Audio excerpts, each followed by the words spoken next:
As promessas de Deus. Confie e viva as bênçãos do Senhor, porque fiel é o que prometeu. É o nosso tema, né? O nosso assunto do trimestre. Mas eu não quis começar a aula lendo aqui só para lembrá-lo do nosso tema do trimestre, mas também para que vocês prestem atenção nessa imagem, que eu gostei dela, né?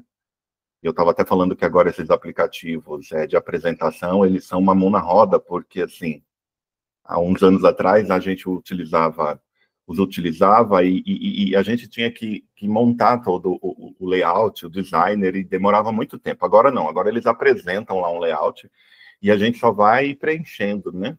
Só vai preenchendo. E eu gostei bastante desse. Por que eu gostei bastante desse? Porque o tema da nossa aula de hoje é as promessas de Deus para a igreja. E se vocês notarem aí a nossa imagem, ela remete justamente às conexões, né? As conexões. E igreja, ela só existe enquanto coletividade. Tá? É a primeira coisa que a gente tem que ter em mente. A gente já começa essa aula afirmando a natureza e o caráter da igreja, um caráter que é coletivo e comunitário. E todas as saídas para a igreja sempre são coletivas. Elas nunca são individualistas. Não existe nenhum tipo de saída para a igreja, ou para as igrejas, né? Porque, assim, há uma dinâmica, inclusive, bíblica entre o sinônimo, o singular, na verdade, e o plural, né?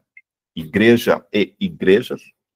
Mas, geralmente, a gente está pensando em igrejas como sinônimo de denominações, mas quando a gente pensa na igreja, essa instituição sobre a qual a gente vai falar um pouco hoje, ela é sempre coletiva.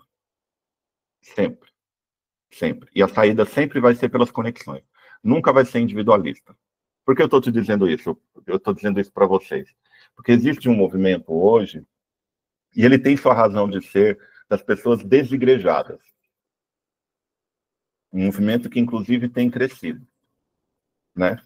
Contudo, as pessoas precisam ter em mente que elas precisam estar em comunidade para elas serem efetivamente igreja.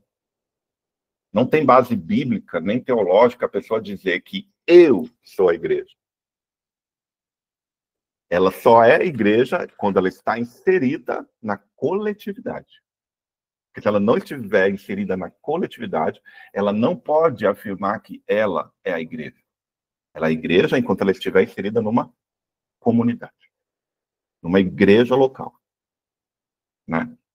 Como existe um termo que eu gosto muito, católico, que é paróquia, que significa casa ao lado.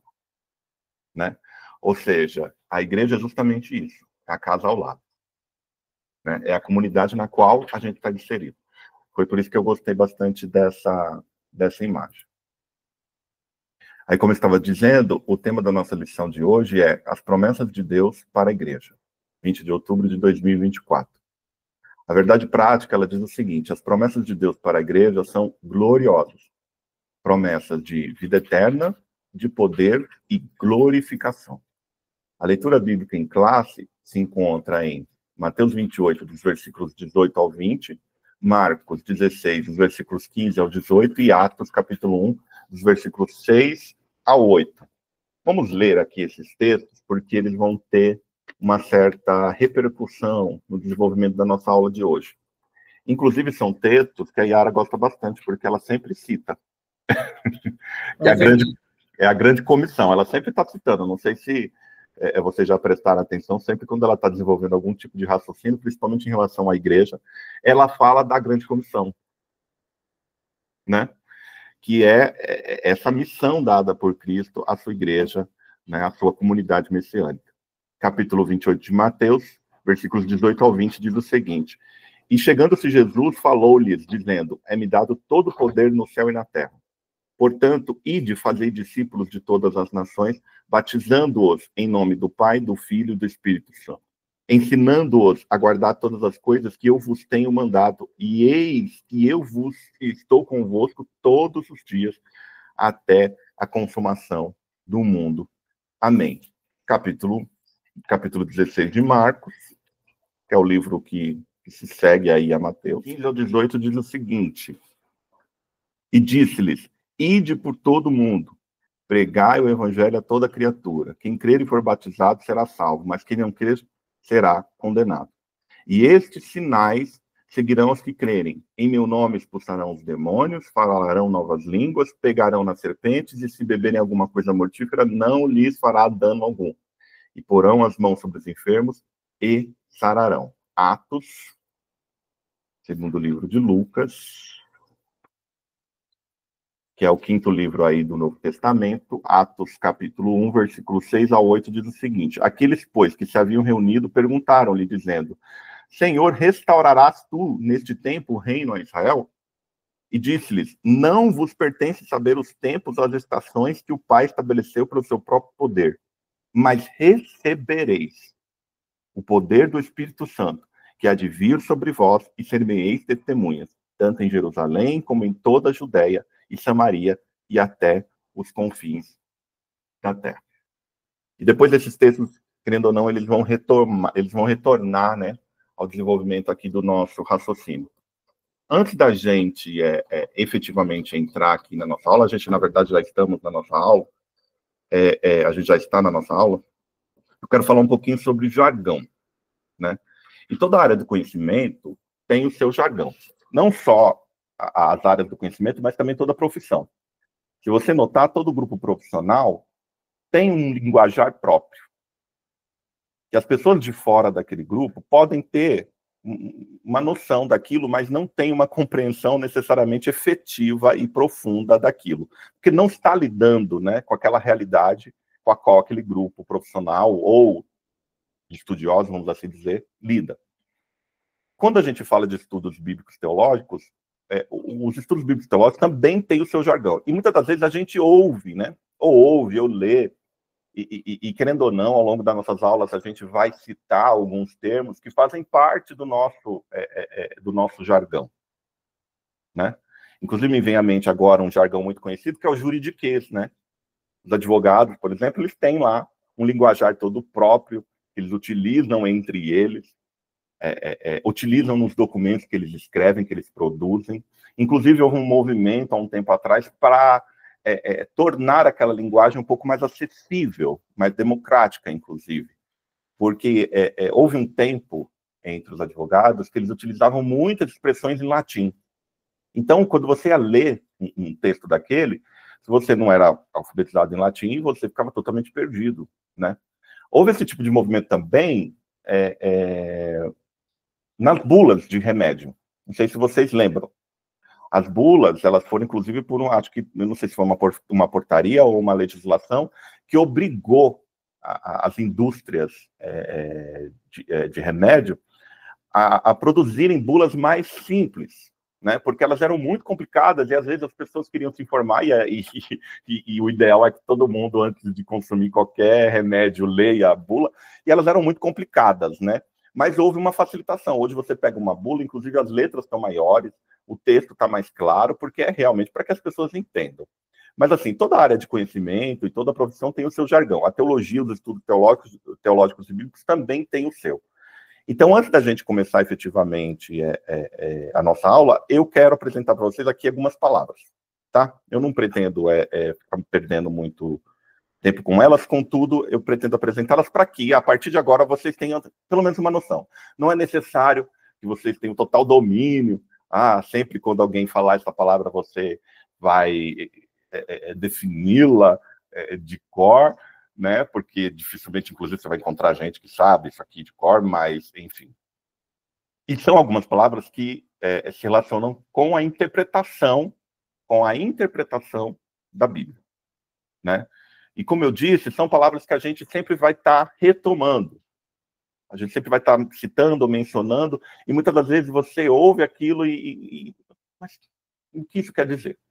E a primeira delas, inclusive porque elas são palavrões, assim, né? Eu costumo dizer que essas palavras, às vezes, um pouco incomuns, atípicas no nosso dia a dia, são esses palavrões. A primeira delas é hermenêutica.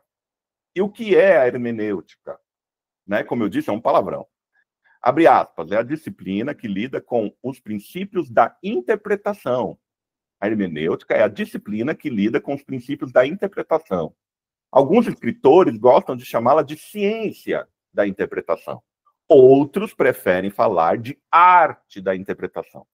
E o que eles querem dizer com isso? Ciência seria um saber interpretativo, enquanto arte seria um fazer interpretativo. Eu acredito que a hermenêutica é tanto um saber interpretativo quanto um fazer interpretativo. Então, ela é tanto ciência quanto arte da interpretação. É isso que significa hermenêutica. Inclusive, ela aparece, como eu acabei de falar, na área dos estudos do direito, né? Existe a hermenêutica jurídica. Ela é a disciplina que lida com os princípios da interpretação. Contudo, ela tem um amplo desenvolvimento nos estudos teológicos. Um outro palavrão aqui do nosso jargão é exegese. Exegese, né? Abre aspas, é um intenso e preciso estudo de uma pequena parte. Intenso e preciso estudo de uma pequena parte. O que seria essa pequena parte? Uma breve narrativa, salmo, um lamento, um oráculo profético, um discurso, uma parábola, uma história de milagre, visão ou argumento de um capítulo, consistindo a maioria em não mais do que alguns parágrafos interligados. Exegese é o termo técnico por uma análise cuidadosa de um texto bíblico. E o seu sentido etimológico é conduzir ou tirar para fora. O sentido etimológico de exegese, está vendo esse ex no começo da palavra? É o mesmo ex que a gente encontra em palavras como extra, extraordinário, exceto. É um extra, né? É um fora. Por isso que o sentido da raiz etimológica da palavra, exegese, significa extrair ou conduzir para fora. Através de um intenso e preciso estudo, você procura extrair o significado daquele texto. Por isso que dá muito trabalho, porque se você vai pensar em Bíblia, né, estamos pensando num texto profundamente... Um texto profundamente não, essa não é uma boa palavra. É um texto velho, né? Um texto velho. Os últimos livros foram escritos aí há pelo menos 2000 anos. Então, você imagina o trabalho que dá extrair o sentido e o significado exato, né? Claro que exatidão total a gente não vai conseguir reconstruir, porque, assim, esse trabalho de extração é uma reconstrução de um sentido, de um significado que muitas das vezes é muito estranho para nós, leitores do século XXI, ou ouvintes, né, das escrituras do século XXI. Então, exegese significa justamente isso, intenso e preciso estudo de uma pequena parte. Inclusive, ele tem um antônimo.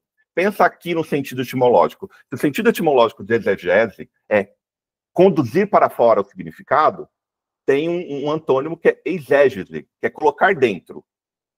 Muitas das vezes, o que acontece a pessoa lê o texto bíblico. Infelizmente, nós temos muitos lugares que fazem isso, que ele procura não tirar do texto o seu significado, mas colocar no texto um significado. Esse é o perigo. Entendeu? Porque, assim, eu particularmente, aí eu estou falando de mim, eu tenho um compromisso muito grande com o texto. A gente não pode profanar o texto. Eu considero que, como eu estava dizendo, para você entender um texto, você precisa reconstruir o seu sentido. Até mesmo quando a gente está interagindo com interlocutores ou com textos orais e não orais, escritos, dos nossos dias. A gente tem que fazer uma reconstrução, né? Mas quando eu lido com um texto tão antigo como as escrituras, isso dá ainda mais trabalho. E eu não posso profanar o texto. Eu sei que existe um enorme trabalho, existe um enorme caminho entre querer extrair o significado e conseguir efetivamente extrair o significado. Entende? Contudo, eu não posso ser leviano e colocar significado dentro daquele texto. Aí eu estaria praticando o quê? Exégese. Colocando dentro do texto um sentido, um significado. Tá certo? Então, hermenêutica, a disciplina que lida com os princípios da interpretação. A exegese, ela aparece como uma ferramenta hermenêutica. Se a hermenêutica ela é uma disciplina da interpretação, a exegese é uma ferramenta. Tá certo? É uma ferramenta, que é um intenso e preciso. Então, quando alguém fala de... quando você esbarrar, por exemplo, num comentário exegético de algum livro bíblico, foi porque o escritor pretendeu, através de um exame cuidadoso, extrair o significado daquele livro. Tá? Um terceiro termo aqui do nosso jargão é perícope. E o que é uma perícope? O termo refere-se a um trecho ou segmento específico das escrituras. Lembra lá da exegese? o estudo de uma pequena parte, essa pequena parte é a perícope. Um trecho ou segmento específico das escrituras que é delimitado por um início e fim claros e que mantém uma unidade temática ou narrativa. Esse conceito ele é crucial para a interpretação e estudo da Bíblia, pois permite que os leitores se concentrem em uma seção específica do texto, analisando-a detalhadamente para compreender o seu significado e aplicação. Em suma, é a menor unidade de texto com sentido completo. Ou seja, a perícope é aquele trecho que a gente destaca para estudar de maneira intensa e precisa. Existe um problema com a família das traduções Almeida, é que ela está dividida graficamente em versículos.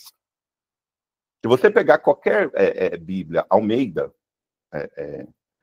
basicamente, eu não conheço todas, né, mas assim, a maior parte com as quais eu esbarrei, ela está dividida em versículos. E muita gente pensa que a unidade menor de sentido das escrituras é o versículo.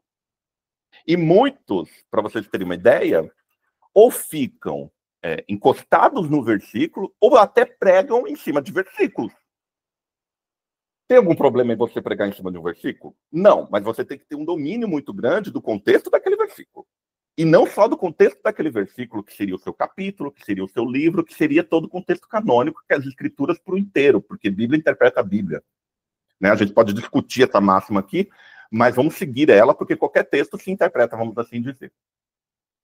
Mas isso é muito grosseiro o que eu acabei de falar, mas enfim, a gente pode desenvolver essa ideia com mais tempo, ao longo do tempo, né? Com mais paciência, né? Mas se você pega a Almeida, ela está aqui dividida por versículos. Aí muita gente lê o versículo, aí não sei se vocês lembram de um negócio chamado caixinha de promessa. Tinha um negócio desse. Tinha um negócio desse há anos atrás, que você abria e tirava um negócio, parecia aquele... aí você tiria um versículo, né? Sim. Tinha muito disso. Ainda tem, né? Para os antigos. Na casa dos meus avós tem. Sério? Na casa dos meus avós tem as caixinhas, e às vezes a gente está assim, sentado ali com eles. A minha mãe até deu um joinha aqui. Aí minha avó fala: ô filha, o Espírito Santo está me tocando aqui. Tira uma palavrinha, vamos ver o que o senhor vai falar conosco. E dali a gente desmembrava uma conversa da palavra. Sim. Era bem legal. Eu acho que, não sei se ela clicou aqui, Maria, família Kitchener, não sei como fala. Como que soletra o sobrenome deles, Marcos? K-I-R-C-H. Desculpa, como se pronuncia, perdão. É Kirchner. Kirchner. Acho quem foi que tocou a mãozinha? A Maria, mamãe. Foi a dona Cida? Isso. Será que ela quer falar alguma coisa? Pode ser, né? Marcos, ela está falando que ela tem uma caixinha dessa dentro da bolsa dela. A senhora tem, né? Então, aí a senhora acorda naquele dia, né, Marcos? Que às vezes eu sempre falo que eu aprendi que Deus está falando o tempo todo. Então, às vezes a gente está ali, ô Senhor, fala comigo. Eu acho uma graça, me dá uma palavra. Aí a senhora pega ali, ó, puxa um trecho, e ainda desafio, hein? Puxa o trecho, lê, e depois fala assim, liga aqui para nós, vamos falar dessa palavra aqui? Vamos a fundo, porque eu não estou entendendo muito bem aqui o que Deus está querendo nos dizer, mas é lindo, né, Marcos? É uma forma de interpretação também ali, Mas o problema, o perigo, não é nem a edificação pessoal que a pessoa experimenta, e a gente já vai chegar nesse ponto, porque, assim, esse jargão aqui, ele é profundamente técnico. Aí as pessoas, talvez, elas vão colocar diante de si a ideia equivocada de que elas não podem ler a Bíblia, que elas não podem interpretar a Bíblia. Não é sobre isso que a gente está falando. A gente está falando que, a partir do momento que você quiser ter uma compreensão mais aprofundada do texto, certo? É necessário que você recorra a esse instrumental. Tá? Mas, assim, todo aquele que tem o Espírito de Deus, abre as Escrituras, e se ele estiver com o coração aberto para que Deus fale com ele, Deus vai falar. Sempre. Amém. Marcos, pode falar, Yara. Você me faz lembrar muito, por isso que eu digo para ela, pegou o textinho, leu, pode causar alguma coisa, volta aqui conosco, né, para que a gente possa ajudar, e não por presunção, mas por estudos de muitos anos, né, Marcos, afinco ali na palavra. Por quê? Veja bem, eu aprendi também que a gente não pode fazer da Bíblia um livro de sorte. Senhor, fala comigo, e abro. Na minha vida em particular, eu tenho isso muito pontualmente, tá? Muito pontualmente. E aí são outras questões que é aquilo que eu gosto muito, Marcos, quando você fala, e isso dá uma leveza, é a nossa vivência particular, né? Com Deus, né? Você tem uma forma como você fala das manifestações, sabe? Que acontece durante o culto, a nossa vivência com o Senhor. Por que é importante conhecer as Escrituras? Se você me permite, Marco, no adendo, e isso que você está explicando, porque eu posso pegar a Bíblia, Senhor, fala comigo. Aí tem duas coisas, sair lá, eis que digo a você que estou hoje entrando com mão forte e vou derrubar a sua casa porque eu tenho contra ti, ó, né? Ó nação adúltera, ó nação prostituta. O Antigo Testamento fala muito sobre isso, né? E você fala, meu Deus, o que o senhor está querendo dizer aqui comigo, né? E tem também quando você abre as escrituras e sai a folha em branco. Então, Deus não quer falar nada comigo aqui hoje. Então, por isso que é muito importante, eu creio, que é o que você está tentando, não sei, dizer, que é a gente conhecer a palavra de uma forma realmente sistemática e entender o texto e o contexto, até para que quando o Senhor estiver falando conosco, a gente pense sobre isso, né? Bom, aqui, quando o Senhor diz para Jeremias, desce o rolo, Jeremias, aí tem gente que come as folhas da Bíblia. Então, assim, minha mãe, a gente já sabe dessas histórias. Deus mandou eu comer a Bíblia, comer a palavra, descer o rolo, enfim. Então, é um pouco complicado. Não sei se é isso, né, Marcos? Só como uma ilustração, para dizer que a gente precisa tomar realmente cuidado, né?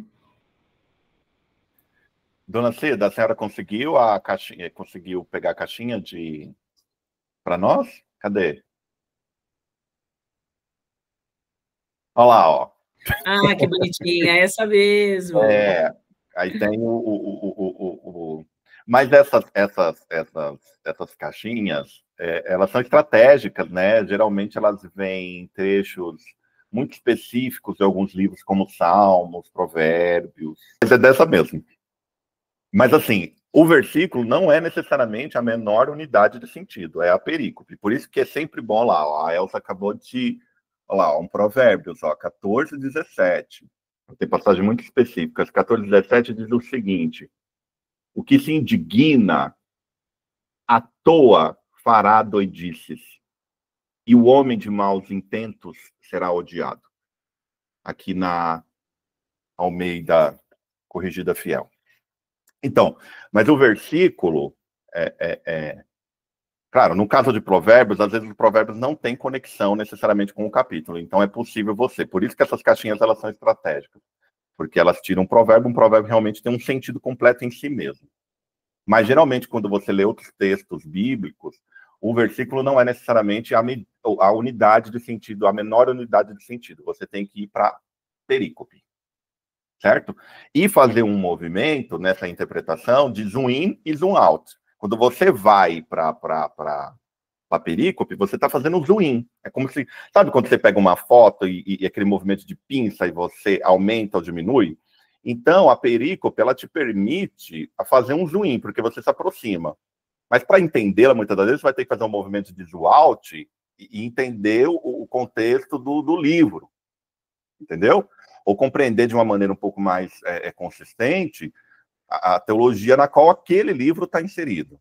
Mas, enfim, esse é um pouquinho do nosso jargão. A gente falou um pouco de hermenêutica. A partir de agora, você não vai mais estranhar quando você ouvir ou eu falar, ou qualquer outra pessoa falar sobre hermenêutica, que é justamente a ciência e a arte da interpretação. Não vai também estranhar quando alguém falar de exegese ou de exegético, né? Porque você vai relacionar um estudo intenso de um trecho bíblico, nem quando alguém falar de perícope, que é justamente esse trecho, esse segmento no qual o intérprete fica debruçado para compreender melhor aquela passagem, aquele segmento. Tá bom? Mas volto a repetir. A gente começou a aula falando de oração. Então, é nesse espaço privilegiado do relacionamento pessoal com Deus que a gente realmente vai compreender a sua verdade, a sua vontade, a sua palavra para nós. Certo? É no espaço do relacionamento pessoal com Deus. Porque se você acredita em Jesus e você já o abraçou como seu Senhor e Deus, o Espírito Santo, o Espírito do próprio Cristo já veio habitar em você. Então ele habita em você e ele ilumina sua mente toda vez que você tiver disposição para entender o que ele quer falar para você. Então você não precisa necessariamente de instrumental hermenêutico, exegético, e necessariamente entender o que é uma perícope, identificar todas as perícopes das Escrituras. Não.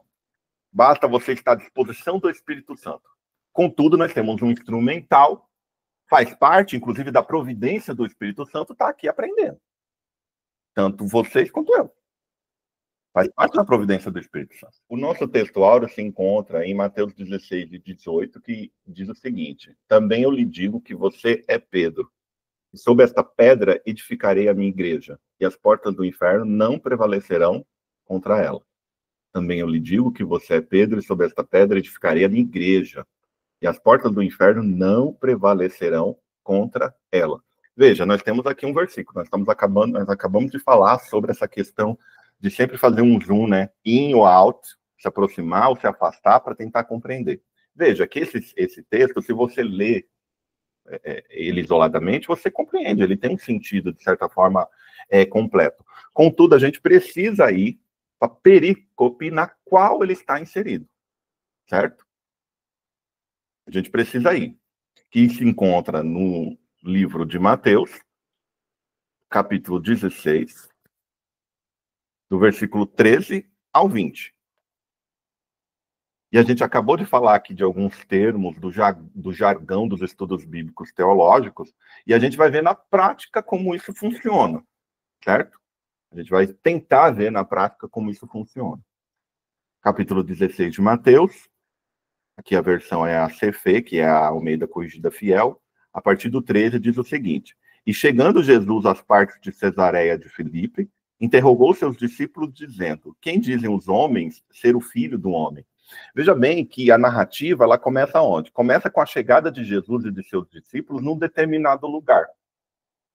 E quando ele chega nesse determinado lugar, ele começa uma determinada conversa com um determinado tema com os seus discípulos.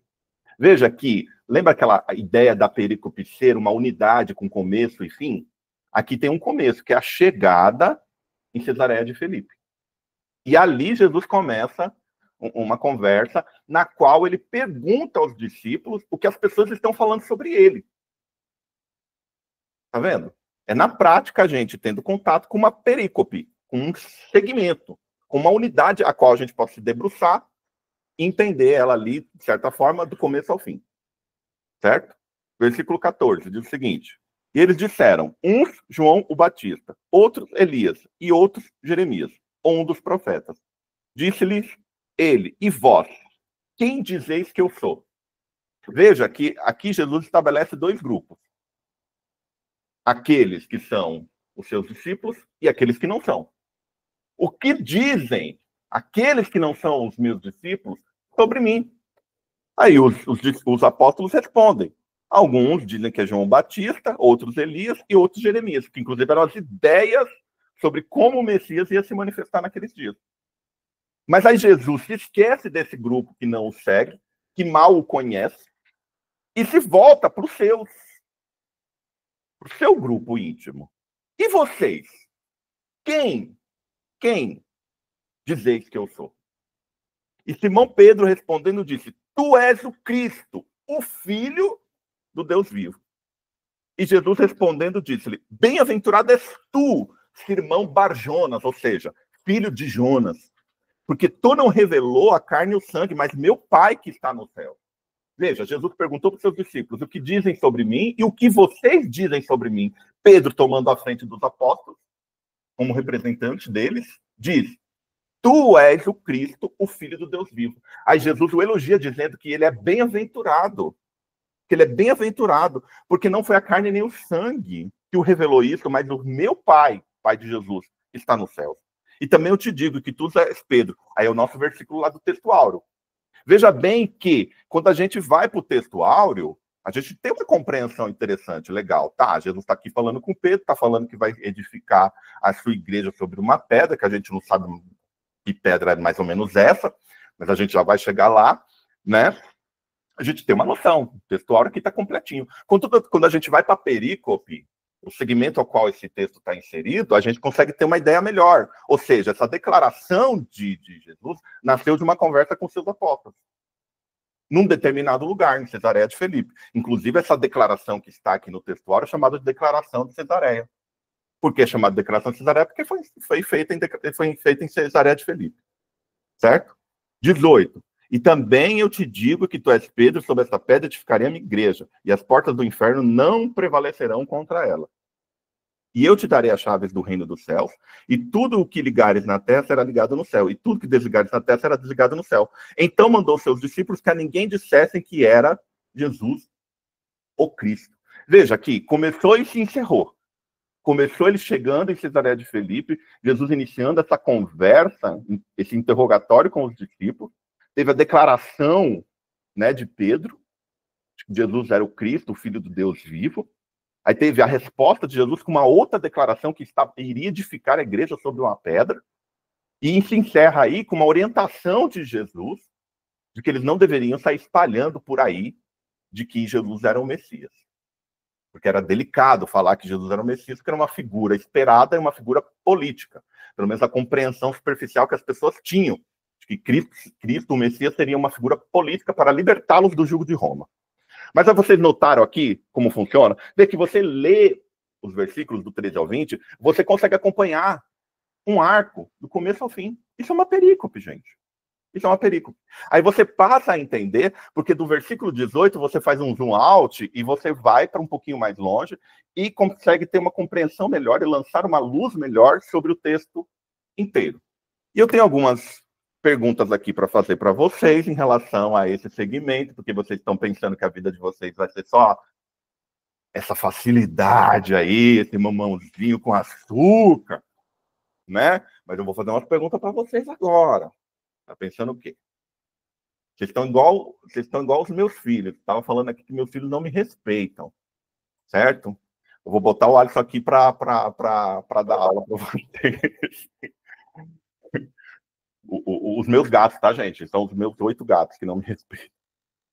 A primeira pergunta que eu faço aqui, com base na leitura, é: o que significa e quais as implicações da declaração de Pedro de que Jesus é o Cristo? A segunda pergunta que eu faço: qual é a fonte inspiradora da declaração do apóstolo? E a terceira é: a partir dessa declaração, a igreja deve ser entendida como? A primeira questão é perguntas que a gente faz para esse trecho, certo? A primeira delas: o que significa e quais as implicações da declaração de Pedro de que Jesus é o Cristo? O que significa Pedro ter declarado, vou arrumar aqui, que Jesus é o Cristo? O que significa? O que isso quer dizer? É a primeira pergunta que eu faço a vocês. O que significa isso? Porque muitas das vezes a gente trata Cristo como sobrenome de Jesus. É como se fosse um Soares, né? Jesus Soares. Jesus da Silva, né? Às vezes a gente trata. Mas Cristo não é necessariamente um sobrenome. Eu não estou dizendo que é errado chamar Jesus de Jesus Cristo. Não tem problema nenhum quanto a isso. Contudo, Cristo não é. A primeira coisa que a gente precisa entender: Cristo não é um sobrenome, é um título. A melhor forma de declarar esse nome é Jesus o Cristo. E o que isso quer dizer? Quais são as implicações? Qual é a força disso? Por que Jesus olhou para Pedro, depois dele declarar que ele era o Cristo, o Filho do Deus vivo, e disse para ele: você, Pedro, é bem-aventurado, foi o Pai, o próprio Pai que te revelou.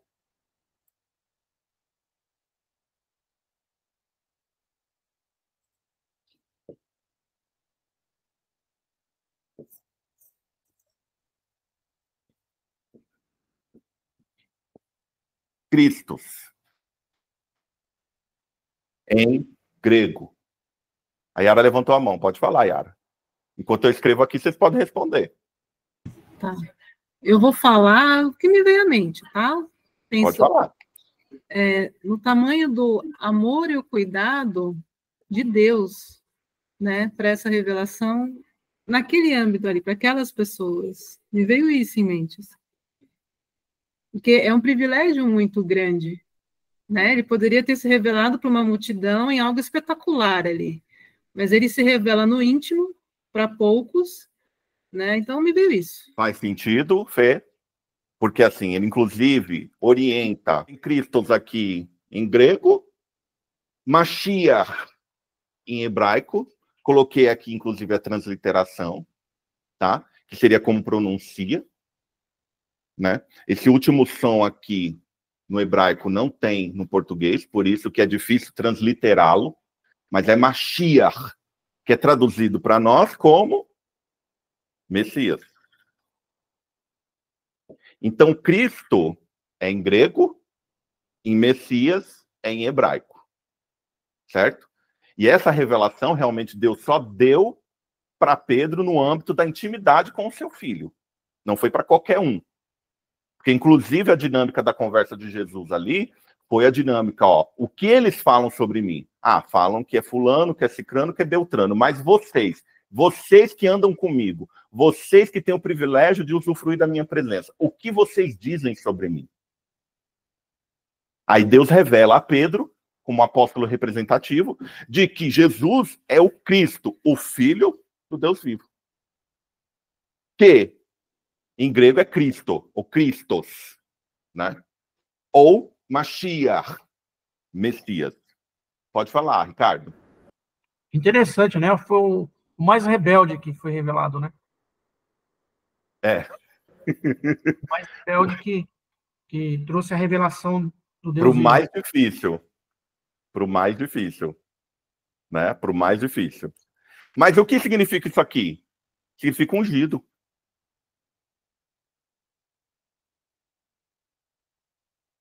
A primeira coisa que a gente precisa entender que quando Pedro diz para Jesus, tu és o Cristo, o Messias, tu és o ungido. Mas o que isso quer dizer em relação às profecias da antiga aliança? Deus havia prometido que ele suscitaria da linhagem de Davi um Messias, ou seja, um ungido, porque o ungido é uma figura real, monárquica. Então, o ungido, ele era um descendente da linhagem de Davi. Era uma figura real que viria não só para governar sobre os hebreus, sobre o Israel bíblico, mas iria governar por meio do Israel bíblico sobre todas as nações. Qual foi a promessa que Deus fez a Abraão? Em ti serão o quê? Lembra lá da última aula? Em ti serão benditas todas as famílias da terra. Por meio de quem? Por meio de quem? Do meu Messias, do meu ungido, do meu Cristo. Então, a primeira coisa que a gente precisa entender é que quando Pedro declara isso, ele está declarando uma verdade extremamente importante, extremamente esperada. O cumprimento dessa profecia era extremamente esperado por parte dos judeus. Era extremamente esperado. E não só, por isso que Jesus é chamado do desejado das nações, né? Ele não era só desejado pela nação israelita, era desejado também por todas as nações, desse rei que ia trazer o quê? Justiça, paz e alegria, que é o que todo mundo quer. Certo? Então, a primeira coisa que a gente precisa entender é de que ele não estava falando qualquer coisa no âmbito da intimidade, como a Fê falou aqui dos seus discípulos. Ele estava falando que ele era o próprio cumprimento de inúmeras profecias e de promessas feitas na antiga aliança. Por isso que ele fala no fim lá da perícope, do segmento que a gente acabou de ler, que eles não deveriam sair por aí dizendo que ele era o Messias. Por quê?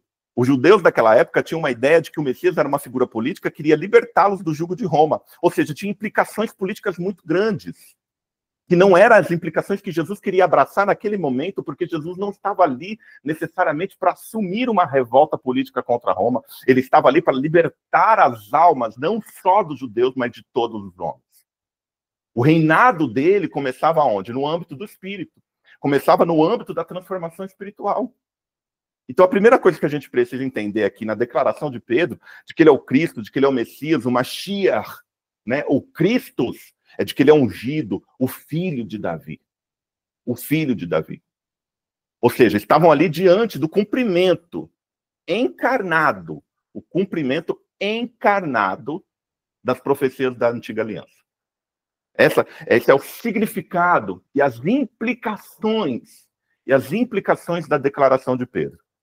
E a segunda questão aqui que eu levantei para qual é a fonte inspiradora da declaração do apóstolo? Esse é fácil. Quem foi que revelou a Pedro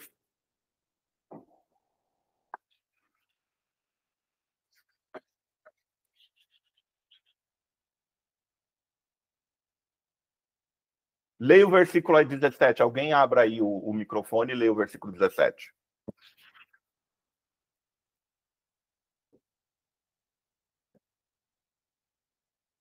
O que diz aí o versículo 17? E Jesus respondendo-lhe, disse-lhe, bem-aventurado és tu, Simão Bar-Jonas. Ou seja, Simão, filho de Jonas. Não foi a sua linhagem como judeu legítimo. Porque o que Jesus está dizendo para Pedro? Pedro, você é um judeu legítimo. Um judeu autêntico. Ninguém vai poder questionar a sua ancestralidade. Inclusive, eu sei qual é ela. Você é filho de Jonas. Mas não foi a linhagem sanguínea que te revelou essa verdade. Foi o meu pai. Olha só o que Jesus faz. Embora a esperança messiânica tivesse sido dada ao povo hebreu a princípio, ela era para abençoar todas as famílias da terra. Não ia se limitar à revelação de uma linhagem. Não ia se limitar ao sangue. Não ia se limitar a uma linhagem genética. Por isso que Jesus ele diz aqui, bem-aventurado és tu, Simão Bar-Jonas, porque tu não revelou a carne e o sangue. Não é porque você é judeu que você sabe isso. Você sabe isso porque o meu Pai, que está nos céus, te revelou. Olha só o tamanho dessa declaração de Pedro. As implicações, o escopo dela. Ou seja, ela era para toda a humanidade, era cósmica, era universal. Era universal. Ele não disse aquilo porque ele era judeu. Ele disse aquilo porque o Pai o revelou de que ele estava diante do Filho de Deus, o Cristo. É Jesus, o Cristo. Certo? E a partir dessa declaração, a terceira pergunta que eu faço aí, a igreja deve ser entendida como? Se Jesus é o Messias, como que a igreja deve ser entendida? Se Jesus é o Messias,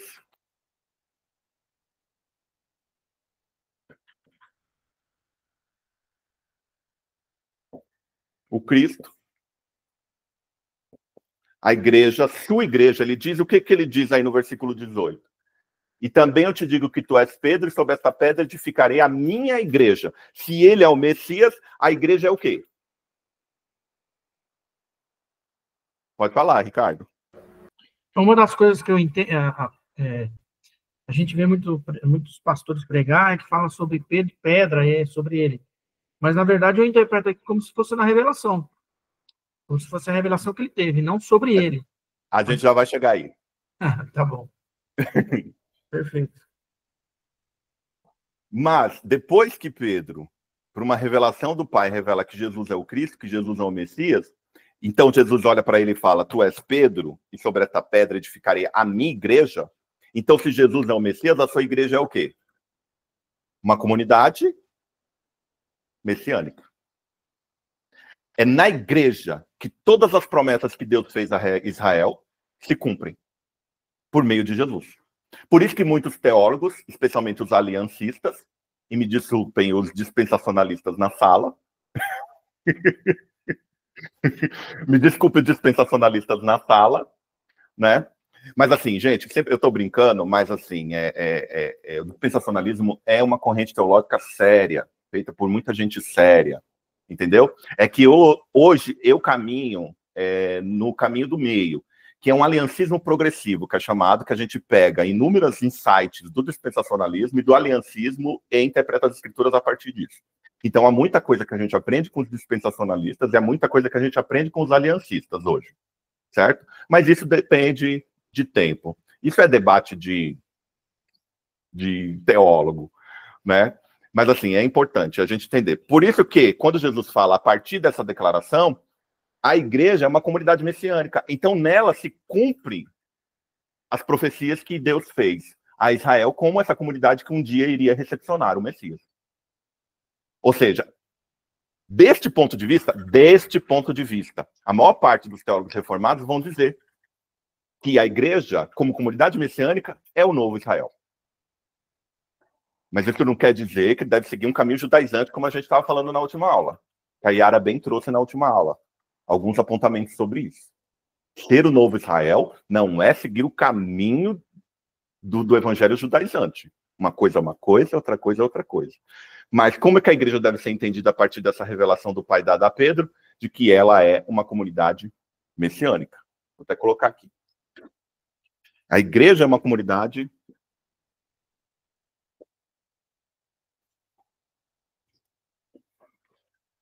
messiânica. Por quê?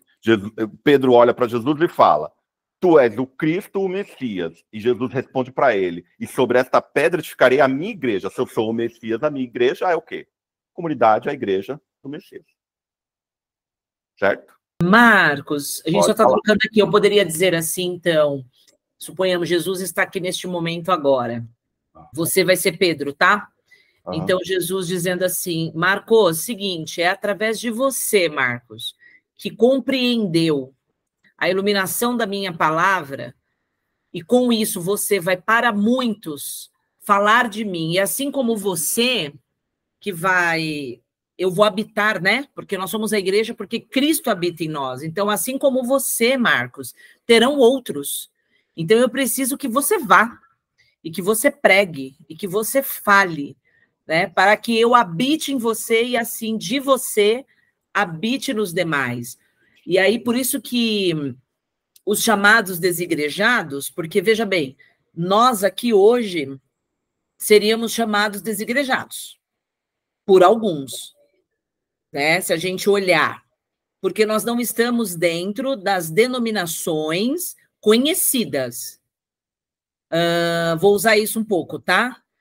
Mas a Yara tem um título pastoral, eu tenho um título pastoral, blá, blá, blá, que foi os meus avós, todos aqueles pastores que me ungiram. Então, logo, pode ser uma igreja, porque tem uma pastora, ou teria um pastor ali no congregacional. E Jesus quebra isso. Porque ele diz, onde houverem mais em meus nomes, eu nem falo dois, né? Onde houverem ali pessoas em meu nome, ali eu estarei. Então, qualquer pessoa salva em Cristo Jesus, ela é a igreja, seja judeu, seja gentil. E a gente pode congregar, né? Eu não preciso da instituição, porque os igrejados, na verdade, é isso que eles dizem. Nós estamos congregando, mas sem estar dentro dos títulos, da placa, que são as igrejas sem nome. Uhum. Então, dentro do que você está trazendo, que eu acho fantástico, que aí, com todo respeito, mas é importante se trazer. A Igreja Católica, ela diz que a pedra angular, inclusive no Vaticano, aquela coisa toda que está ali, não é Cristo, é o próprio Pedro, que Pedro é ali o alicerce da igreja. E isto não é histórico, né? É importante. Não, Pedro não está lá. Pedro foi, mas é que através de Pedro, que foi pregar para muitos, a igreja foi constituída. Sim. É um adendo aí ao que você está trazendo. Tem total legitimidade o que você está dizendo, mas a gente já vai chegar aí. Eu pulei, professor? Não, você não pulou, porque é o que a gente vai ver agora. Tá. Certo? Inclusive, essa dinâmica, quando alguém diz que, por exemplo, nas nossas reuniões nós não somos igreja, é porque ele está confundindo e está lhe faltando letramento bíblico e teológico. Porque, inclusive, a igreja em Atos, a palavra igreja, ela é utilizada para se referir à igreja. É que eu não gosto muito de utilizar a igreja invisível e visível, né? Embora a gente mais inteligente do que eu, a igreja tem gente mais inteligente do que eu que desenvolveu isso. Essa diferença entre igreja visível e invisível foi criada, por exemplo, por Agostinho. Então, ela é muito anterior e foi feita por uma mente infinitamente maior do que a minha. Contudo, a pessoa ela não sabe que, por exemplo, em Atos dos Apóstolos, a palavra igreja se refere tanto à igreja invisível quanto à visível. E quando a gente lê, por exemplo, Romanos 16:5, Yara, diz o seguinte: saudai também a igreja que está onde? Sim. Está onde a igreja que Paulo está saudando? Saudai também a igreja que está em sua casa. Desculpa, falta letramento bíblico teológico. Exato. Você É acredita que disso. igreja se resume a denominação. Perfeito. Entendeu? Perfeito. A gente vai ver na definição agora o que é igreja. Certo? Sim. E a gente, querendo ou não, vai ter que concordar em partes, aí eu já vou me antecipar, tanto ao seu apontamento, quanto também do Ricardo, que são extremamente preciosos, os apontamentos que vocês fizeram. A gente vai ter que concordar em parte com os nossos irmãos católicos, mas a gente já vai explicar isso. Ah, legal. Tá bom? Que sim, a gente sabe que tem... Até porque eu estudei história da igreja com padre. Exato. Né? Mas eu gosto sempre, Marcos, se você quiser aprofundar um pouquinho, acho que você vai falar sobre isso, porque a gente precisa desmistificar, né? A gente tem que dar o louvor a Deus, a palavra. Então, dizer que Pedro é a pedra angular da igreja, isso... a gente já vai entender isso aqui. Tá bom. Né? Então, eu coloquei aí para vocês, ainda bem que eu vou poder ficar um pouco mais em pé, porque eu já fiquei sentado o dia inteiro. Mas aí eu coloquei a definição de igreja, que é inclusive a palavra que aparece lá em Mateus 16:18. É a primeira vez que ela aparece, inclusive, no Novo Testamento. Certo? A palavra igreja, ela vem do grego eklésia, que significa literalmente um chamado para fora. De modo concreto, uma reunião popular. De modo especial, uma congregação religiosa. A sinagoga dos judeus ou a comunidade dos cristãos formada pelos seus membros sobre a terra ou pelos seus santos nos céus, ou ambos. Veja bem o significado aí de eclésia dada pelo dicionário. Significa, inclusive, uma reunião popular. É um uso secular. Por que será os escritores do Novo Testamento utilizaram uma palavra que tinha uso secular para se referir à comunidade que se reunia para adorar o Senhor, para buscá-lo, para se relacionar com ele? Por que será? Porque o importante não é necessariamente a reunião. O importante é quem convocou a reunião e por que convocou a reunião. E quando a gente se volta para o texto bíblico, a gente descobre que foi Jesus quem convocou a reunião e é ele que dá o motivo dessa reunião. Porque a questão, o que vai definir o que é ou não uma igreja, é por que aquelas pessoas estão reunidas. E mais do que isso, por quem elas foram reunidas. Aí é que está. Quando alguém fala que uma igreja numa casa não é uma igreja, ela se perguntou se foi Jesus que reuniu aquelas pessoas? Porque muitas das vezes há muitas denominações não podem arrogar para si de que foram reunidas por Deus, né? Nasceram de projetos, às vezes, de poder humano. Então, aí, ó, o sentido da palavra. E o dicionário teológico do Novo Testamento enfatiza que a assembleia seria talvez o melhor termo, especialmente por possuir um sentido concreto quanto abstrato, ou seja, tanto para o ato de congregar quanto para a assembleia. A melhor tradução, né, para eclésia é assembleia e congregação. E a gente precisa ter em mente que, do ponto de vista teológico e bíblico, essa reunião, essa assembleia, ela só é importante porque é o Senhor quem a convoca. É o Senhor quem chama as pessoas para si. Ele diz que a igreja é dele. A igreja é dele. Por isso que ele diz, inclusive, no Evangelho de Mateus, que onde estiverem 2 ou 3 reunidos no seu nome, ali ele estará. Que é o que define o que é uma igreja. Chamados por Jesus para se relacionarem com ele de maneira salvífica. Aí, quando a gente pensa que o sentido... Vou botar aqui para o meu quadro.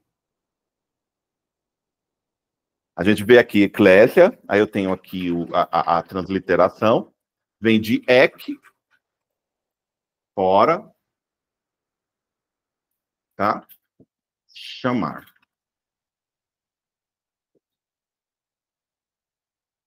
A palavra eclésia, ela é basicamente formada de 2 partes, né? Ek, que significa fora, e chamar para fora.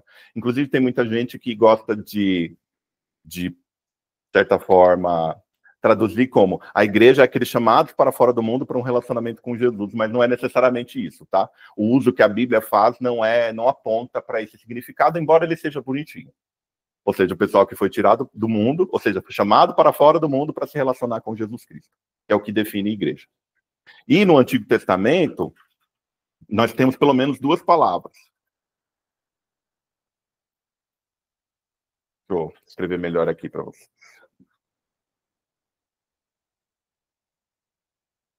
Porque muita gente vai se questionar se existe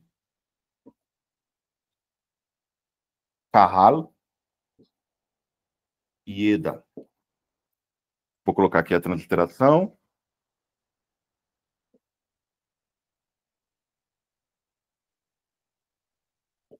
Kahal e Eda. São as palavras hebraicas que geralmente a Eclésia traduz na Septuaginta. É porque eu acho que vocês não estão vendo porque está... Agora deu para ver um pouquinho melhor. E tem uma curiosidade aqui, ó, que eu trouxe para vocês. Inclusive, ela se relaciona com o sobrenome dos Kirchner. A curiosidade que eu trouxe para vocês, principalmente agora com essa onda de churches, né? Aí eu trouxe mais ou menos qual é a raiz etimológica de church, já que tem muita igreja que está preferindo colocar, muita denominação se abrindo, que está preferindo o termo em inglês do que o termo em português. Eu considero mais adequado. E não é por acaso de um preciosismo em relação ao estrangeirismo, não. É porque realmente eu acho que a palavra igreja está mais próxima, inclusive, da raiz etimológica. Contudo, a palavra church ela tem um significado etimológico interessante. Devemos ter em mente que os nomes church, Kirche e Kirche, da onde vem Kirchner, em alemão, não são derivados da palavra eclesia, mas da palavra kuriake, que significa, abre aspas, pertencente ao Senhor. A palavra church, em inglês, Kirk, neozelandês, e Kirche, em alemão, significam, não são derivados da palavra eclesia, mas de kuriake, que significa pertencente ao Senhor. Eles salientam o fato de que a igreja é a propriedade de Deus. O nome to kuriakon, em grego, ou re kuriake, designava, acima de tudo, o lugar onde a igreja se reunia. Entendia-se que esse lugar pertencia ao Senhor, portanto, era chamado to kuriakon. Mas o primeiro lugar, propriamente dito, era vazio, e não se manifestava realmente como to kuriakon, enquanto a igreja não se reunia ali para o culto. Ou seja, um prédio que é chamado de igreja, ele não é igreja enquanto a igreja ali não se reunir. Uma denominação, ela não é uma igreja enquanto a igreja ali não se reunir. Uma casa passa a ser igreja quando a igreja, em nome de Jesus, se reúne ali. É isso que a expressão está querendo dizer. Enquanto a igreja não se reunia ali para o culto. Consequentemente, a palavra foi transferida para a própria igreja, o edifício espiritual de Deus. Só uma curiosidade aqui. Mas os Kirchner, foi inclusive o Alisson que me trouxe o significado há um tempo atrás. A Elza está toda feliz aqui, Marcos, você precisa de ver. Olha. Eu estou falando, é interessante a raiz etimológica. Lindo, eu amo tradução de nome. Top, hein, Elzinha? Eu quero esse sobrenome, hein? Protetor. O pessoal aí que entra na família, todos querem. É muito chique. Verdade, todo mundo quer. Aí a gente até fala que se não souber falar, não souber pronunciar, nem entra, não pega. Olha, eu nem sabia da aula de hoje. Eu já falei, como se fala? Kirchner. É guardião de igreja, significa, em alemão. Coisa linda, coisa linda. Aqueles que guardam, protegem a igreja. Aí, em relação a Pedro 16, 18, voltando ali aos apontamentos trazidos pelo Ricardo e pela Yara, existem pelo menos 4 interpretações desse texto, tá? Para vocês terem ideia, não é só uma. A primeira, que tem uma grande entrada com os pentecostais, especialmente, é que a confissão de Pedro de que Jesus é o Cristo é a pedra sobre a qual a igreja está edificada. Porque você fica se perguntando, o que Jesus está falando? Né? Tu és Pedro sobre esta pedra, que pedra que Jesus está falando? Você fica ali meio perdido. Tu és Pedro, né? Petros, Petra, em grego, mas a gente não pode esquecer que isso é só um jogo de palavras, certo? Inclusive, aí é uma interpretação, tá? Como eu estava dizendo, existem 4 possíveis. A primeira é que a pedra sobre a qual Jesus está falando é a declaração de que ele é o Cristo. E geralmente os que acreditam nessa interpretação fazem uma diferença entre Petros, pedrinha, pedra solta, e Petra, rocha, leito rochoso. Contudo, essa diferença ela não existe necessariamente. Ela só existe na poesia em grego. Você está me entendendo? Vou lembrar lá da exegese. Está vendo o exame cuidadoso que a gente está fazendo do texto? Certo? Para ampliar a nossa compreensão aí dessa perícope. Então, ó, essa diferença entre Petros e Petra, ela não é necessariamente real quando a gente vai para o grego daqueles dias. E especialmente se você pensar que Jesus estava falando em aramaico. Se ele estava falando em aramaico, é a mesma palavra. É Kefa, tu és Kefa, e sobre esta Kefa eu edificaria minha igreja. Não tem essa diferença entre Petros e Petra. Porque o que há de diferença aqui é de gênero, né? Claro, Petros, um nome masculino, do gênero masculino, Petra, um substantivo feminino, do gênero feminino. Mas não há essa diferença entre pedrinha, pedra solta e rocha. Contudo, essa primeira interpretação se baseia especialmente nessa interpretação. E eu não estou dizendo que ela está equivocada. Só estou dizendo que talvez ela precise de um pouco mais de cuidado exegético. A segunda interpretação é que Jesus mesmo é a pedra, como Pedro mesmo testifica mais tarde. A gente já vai ler esse texto. Não só a declaração, mas Jesus. Mas aqui no texto, Jesus não se coloca como pedra e como rocha. Ele se coloca como aquele que edifica. Aí a gente tem que voltar para o trecho. Porque o trecho, Jesus se refere a si mesmo como aquele que está edificando. Sobre esta pedra eu edifico. Ele não está dizendo, sobre mim eu fundamento a minha igreja, eu estabeleço a minha igreja. Não, eu edifico a minha igreja. Eu estou aqui como aquele que está edificando. Então ele não pode ser necessariamente a pedra aqui a qual ele próprio está se referindo. Embora em outros contextos ele vai aparecer, a gente já vai ver. A terceira interpretação é que é Pedro, como apóstolo representativo, é o fundamento da igreja, ou um dos fundamentos. A melhor expressão aqui, que eu corrigi na próxima apresentação, é que ele é um dos fundamentos. Ou a quarta interpretação é que Pedro representa com sua confissão a espécie de pessoa sobre a qual a verdadeira igreja está edificada. Qual a melhor interpretação na visão de vocês? A confissão de Pedro é a pedra sobre a qual Jesus edifica a sua igreja. Jesus é a própria pedra sobre a qual ele edifica a igreja. Pedro, como um dos apóstolos representativos, é uma dessas pedras fundantes. Ou Pedro representa um tipo de pessoa sobre a qual Jesus edificaria a sua igreja. Depois de tudo que a gente leu. Eu acho que é o 2. 2? Jesus é a pedra, como Pedro mesmo edifica. Eu acho que é a segunda opção. Segunda opção. Quem mais? Eu vou na segunda opção. Vamos lá. Gente, a interpretação mais aceita é justamente a terceira, entre os teólogos. Nossa, que feio. Dá Pedro 0 para nós. Pedro, como apóstolo representativo, é o fundamento da igreja. Ou seja, Pedro, como apóstolo representativo, ou seja, um primus inter pares, é um dos fundamentos da igreja. Ou seja, primus inter pares, ou seja, primeiro entre os seus, entre os pares. Desenha, Marcos, não entendi, não alcancei esse raciocínio, não. A gente já vai ler. Tá. Vamos ler 1 Pedro, vamos ver o que o próprio escreveu.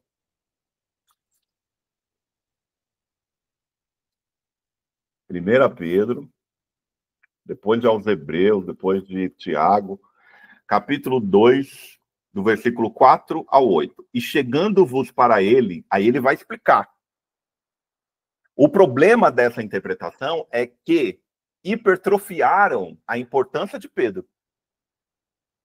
Já que Jesus disse que ele é a pedra sobre a qual ele estava edificando a sua igreja, então se deu uma importância a ele, não somente a ele, mas também à sucessão dele. Seria a sucessão apostólica.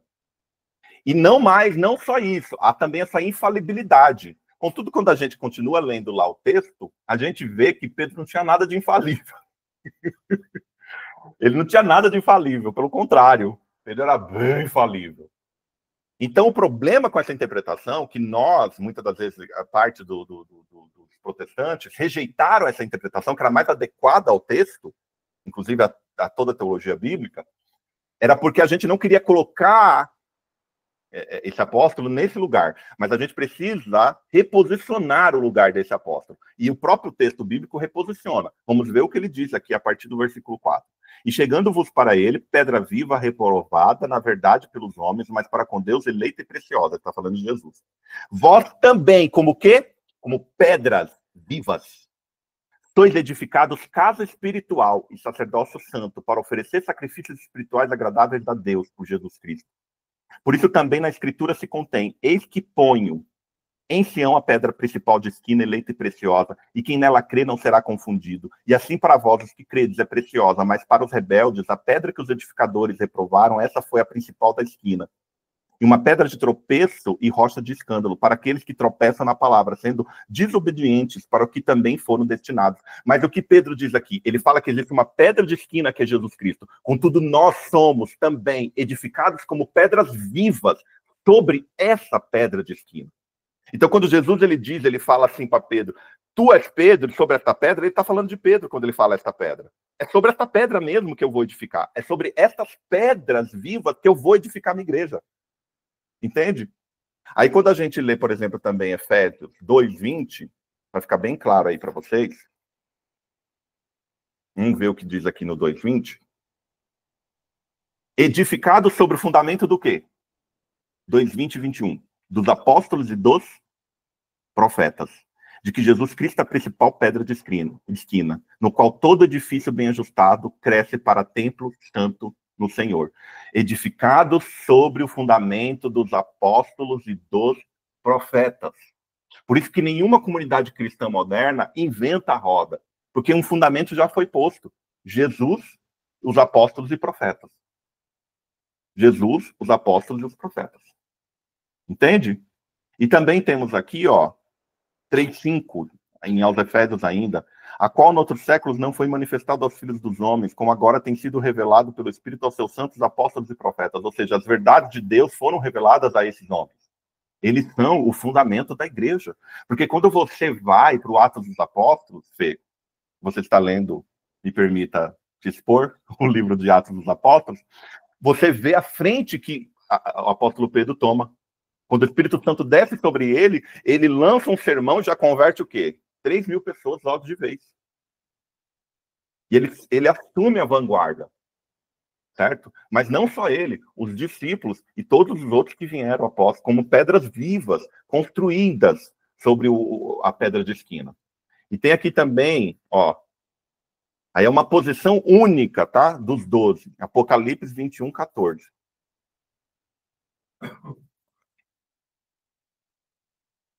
E o muro da cidade tinha 12 fundamentos. Essa cidade é a Nova Jerusalém, é um símbolo da igreja. E nele os nomes dos 12 apóstolos do Cordeiro. E o muro da cidade tinha o quê? 12 fundamentos. E neles os nomes dos 12 apóstolos do Cordeiro. Por isso que eu bato o pé em rejeitar qualquer figura que tome para si esse título. Porque ele é extremamente importante. Tanto dos 12, quanto do 13º, que é Paulo. Porque ele é extremamente importante. Os 12, eles são únicos na construção da igreja. Por isso, quando Jesus falou: tu és Pedro sobre esta pedra, é sobre esta pedra mesmo, essa pedra viva que é Pedro. Contudo, há uma outra pedra, que é a pedra de esquina. E muitos de vocês não sabem o que é uma pedra de esquina, né? E eu trouxe um videozinho aqui para explicar o que é uma pedra de esquina. Quando é dito que Jesus é a pedra de esquina da igreja. Diego, que nos vai explicar o que é o arco de medio punto romano, que a mí siempre me ha llamado tanto la atención, y vemos más o menos cómo se podría hacer, ¿verdad, Diego? Vete explicándonos si quieres un poquito.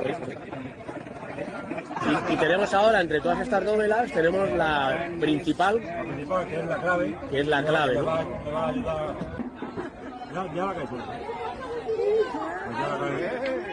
Ahí tendríamos como sería. Ya lo que es la estructura de madera.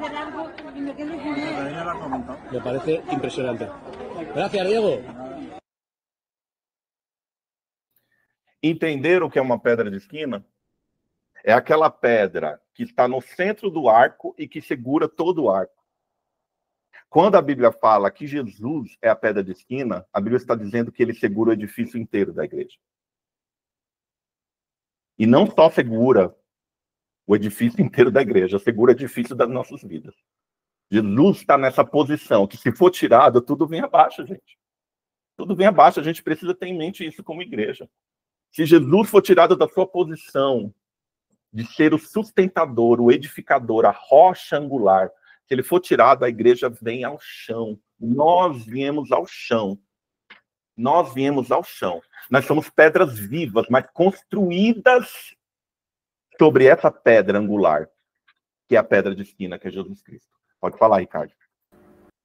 Também tem trazendo para a parte, para nós, né, para atual, a pedra de esquina é aquela primeira pedra da base que direciona para todos os lados.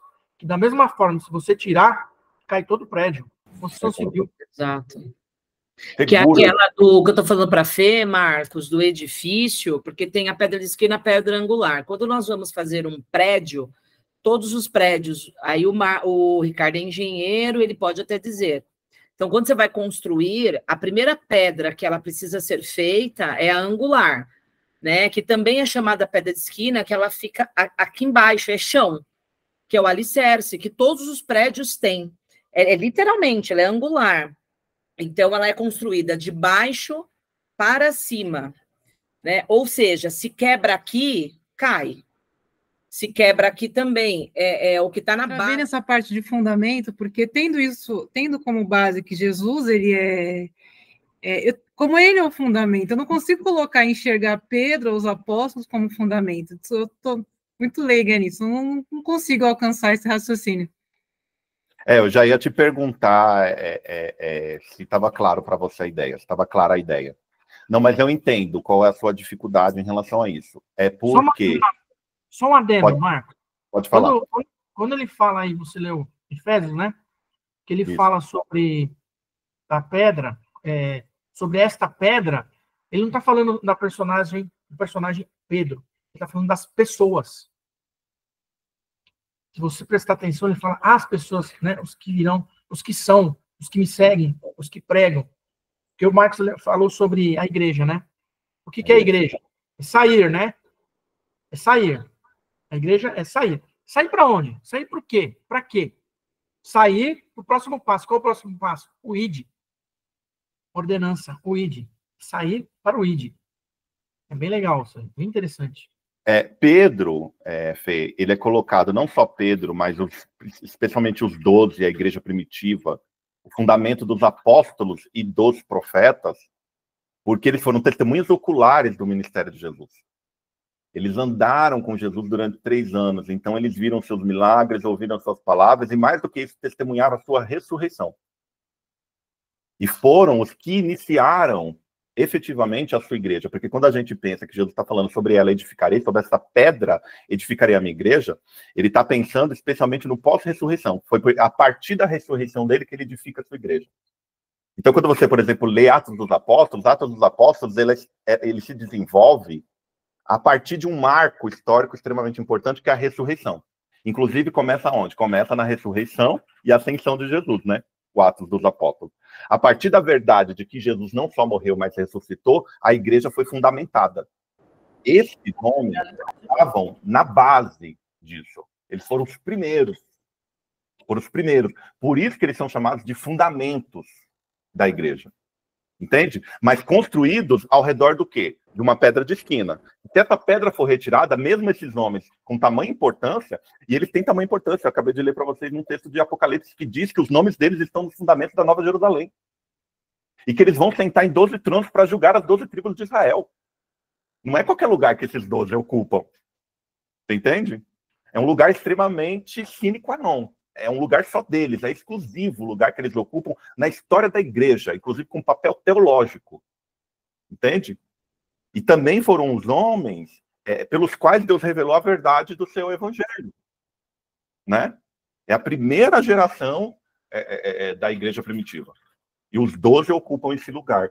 Por isso que Jesus fala, é sobre você que eu estou edificando a minha igreja. Não só como edificador, mas também como uma pedra de esquina, a principal. Que se for retirada, o edifício cai, não importa o tamanho desses homens. Entende? Mas o que a gente precisa entender, inclusive muita gente precisa entender, e aqui eu falo também como crente progressista, Muito crente precisa entender que a gente é carregado sobre o ombro de gigantes. Entende? Muita gente fez essa história. Muita gente vem fazendo essa história. Vem construindo essa história. Entende? E a gente nunca pode esvaziar essa história de sentido. Dá para compreender? Em que sentido eles ocupam um lugar de fundamento, não de fundamento principal. O fundamento principal é Jesus ressurrecto, né? Porque é por meio da sua vida que ele segura a igreja, o edifício da igreja, da sua igreja, da comunidade messiânica, é a sua morte, é a sua ressurreição, é o seu status à direita do Pai que sustenta a igreja. Com tudo construído sobre homens, pedras vivas. Inclusive, nós somos essas pedras vivas do edifício de Deus. O edifício de Deus é uma das imagens, nós vamos ver agora o templo do Espírito Santo. Certo? Ele está falando literalmente de um templo. Uma das imagens para a igreja é templo, é edifício. E nós somos as pedras vivas na construção dessa igreja. Mas vocês entenderam, voltando lá ao começo da aula, hermenêutica, exegese e perícope, você viu que o tempo que a gente ficou debruçado só sobre uma perícope, só sobre um segmento, e retirando dele. E por que eu fiquei debruçado com vocês sobre essa perícope? Porque ela é importante para o desenvolvimento dessa aula, inclusive em relação às promessas de Deus à igreja. E agora a gente vai abordar rapidamente as imagens da igreja. Eu destaquei as 3 principais. A primeira delas é Templo do Espírito Santo, que de certa forma a gente já viu. Porque as imagens que eles estão remetendo ali é justamente do templo, das pedras vivas que são construídas sobre essa pedra de esquina, que é Jesus Cristo. Em 1 Coríntios 3,16, Paulo vai dizer o seguinte, numa pergunta muito, muito incisiva: não sabeis vós que sois o templo de Deus e que o Espírito de Deus habita em vós? Essa é uma imagem poderosa da igreja. A segunda imagem é a de o corpo de Cristo. Diferente do templo, o corpo é orgânico, né? É vivo. Eu gosto muito da imagem do corpo. 12:5 de aos Romanos diz o seguinte: assim nós, que somos muitos, somos um só corpo em Cristo, mas individualmente somos membros uns dos outros. Ou seja, num compromisso, não só com Cristo, que é a cabeça desse corpo, mas com os outros membros. Os outros membros, a mão, por exemplo, na sua grandíssima importância, não pode olhar para outros membros e dizer: vocês são desimportantes, não preciso de vocês. Entende? E tudo que é sentido, faz o teste depois. Você nem precisa fazer o teste. Tudo que é sentido lá na ponta do seu dedo mindinho lá do seu pé, é sentido pelo corpo inteiro. Não é verdade? Ou seja, não tem como você prejudicar, não tem como você ferir uma parte do corpo de Cristo e não ferir o todo. Não tem como. Essa imagem ela é poderosa justamente por causa que o Paulo traz aqui o argumento principal em relação a isso. Assim nós que somos muitos, somos um só corpo em Cristo, mas individualmente somos membros do quê? Uns dos outros. A igreja ela é corpo de Cristo. 1 Coríntios 12, Paulo falando ali dos dons. Diz o seguinte, no versículo 12 e no 27. Porque assim como o corpo é um e tem muitos membros, e todos os membros deste um corpo, sendo muitos, são um só corpo. Assim é Cristo também. É um corpo só. É um corpo só. Porque assim como o corpo é um e tem muitos membros, e todos os membros deste um corpo, sendo muitos, não são um só corpo. Mesmo nós sendo muitos e sendo diversos, nós ainda continuamos sendo um só corpo. O corpo de Cristo, porque Cristo não está dividido. Versículo 27. Diz o seguinte: ora vós sois o corpo de Cristo e seus membros em particular. E seus membros em particular. Quero também ler Colossenses. Capítulo 1, versículo 18. Uma das últimas epístolas de Paulo diz o seguinte, 1:18 diz o seguinte: e ele é a cabeça do corpo, ou seja, só existe uma, da igreja. É o princípio primogênito dentre os mortos, para que em tudo tenha preeminência. E ele é a cabeça do corpo. Não é pastor, não é pastora, não é apóstolo, não é apóstola, não é bispo, não é episcopisa, não é presbítero, não é ninguém, não é corpo presbiterial, não é ninguém. Gente, a gente precisa levar a sério o que a Bíblia está dizendo.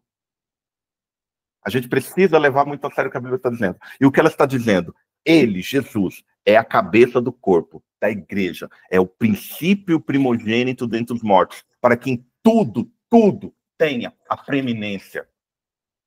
Tudo. Porque a igreja não pode ficar focada em personalidades humanas, porque todas elas são falíveis, todas elas são mortais, todas elas são vulneráveis e frágeis, mas a cabeça do corpo, que é Jesus, ele é o primogênito dentre os mortos. Uma vez morto, nunca mais, porque ele ressuscitou ao terceiro dia. Então a gente precisa ter isso em mente e levar muito a sério as declarações das Escrituras, para a gente ter uma cabeça. Então, se a gente esbarrar com denominações que são expressão de projetos de poder dos seus líderes, tome cuidado com essas denominações. Meu querido, eu estou falando isso com o maior temor do meu coração. Quando uma igreja ela é representação, expressão, projeção de um plano pessoal, de um líder, de uma líder, de um apóstolo, de um bispo, de uma biscopisa, tem de tudo agora, semideus, não sei mais o quê. Gente, a gente precisa voltar para Cristo. A igreja, ela é expressão do desejo dele. Ele derramou o seu sangue na cruz para comprar essa igreja. A própria vida dele garante a vida dessa igreja.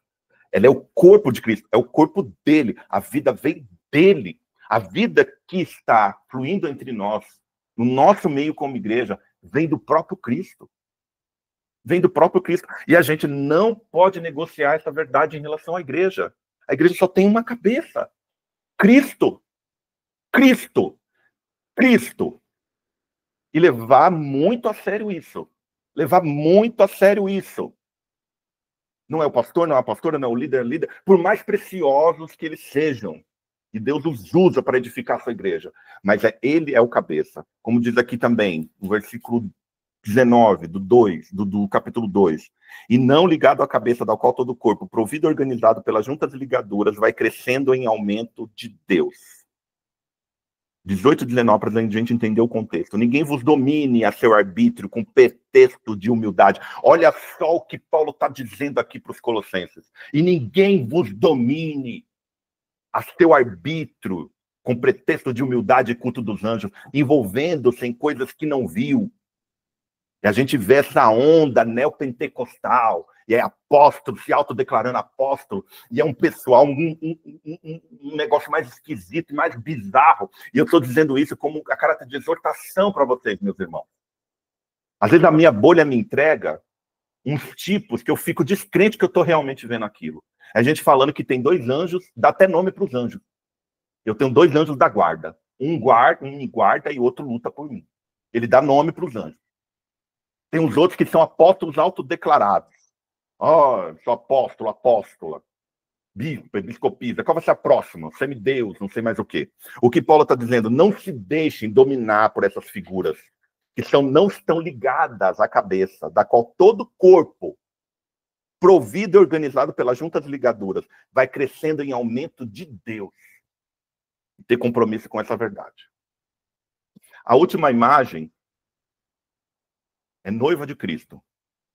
Vamos ler daqui um texto polêmico e controverso, mas vamos lê-lo. Mas não vamos interpretá-lo não, tá? Porque, isso aqui daria pano para manga. Principalmente em Paulo. Contudo, a gente vai se apegar à figura, à imagem que Paulo utiliza. Gente, alguma questão não está clara para vocês? Principalmente quando eu fui tomado aqui de um arroubo de indignação. Marcos, eu também. Eu estou quase rolando aqui só para você tomar água, porque isso é uma coisa que me impele o coração, né? Já contei como testemunho. Eu vivo a minha vida até os 15 anos em busca desse Cristo. E cada vez mais que vem esse Cristo, eu aprendo que eu não saí das garras de Satanás para entrar em garras de homens. Isso eu não aceito. Entende? Por isso que eu falo, este livro fechado, essa Bíblia fechada é um livro, aberto é a boca de Deus. Por isso, hoje também não uso mais enquanto esta é a minha religião. Não, Jesus não veio pregar religião, eu sou a religião evangélica.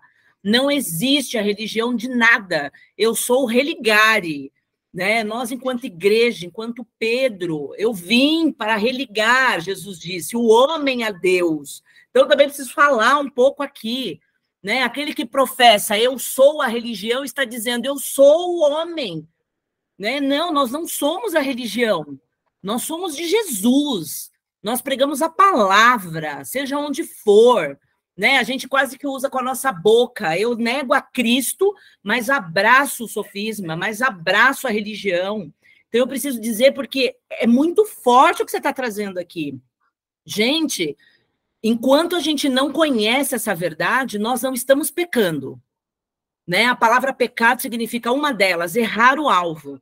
Se todos nós estamos aqui hoje ouvindo essa mensagem, a partir de agora, não somos indesculpáveis. A Bíblia fala sobre isso. Até 2 horas atrás, quem não conhecia esta verdade, que é o que Jesus está falando aqui, pecado não tinha. A partir do momento que nós conhecemos, então eu não sou quadrangular, vou usar a igreja que eu vim.